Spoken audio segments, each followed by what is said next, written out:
In today's video, I'm going to teach you how to set your homepage on Squarespace.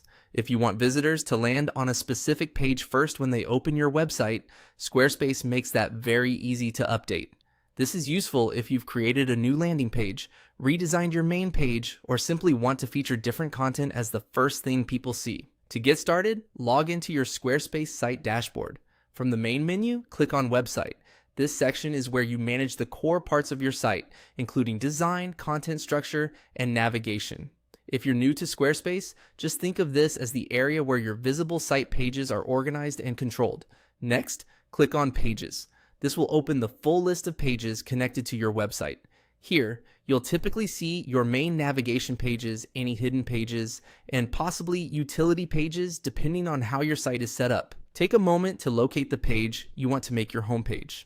It's important to choose the correct page, since this will become the first page visitors see when they enter your domain.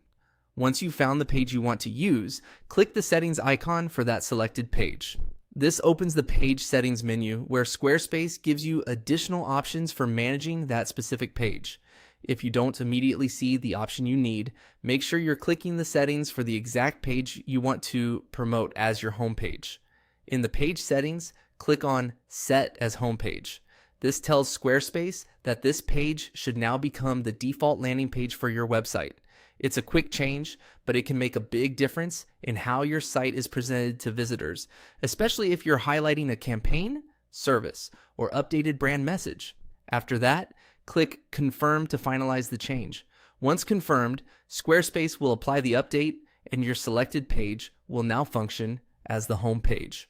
A helpful tip here is to preview your website after making the change, just to make sure everything looks the way you expect.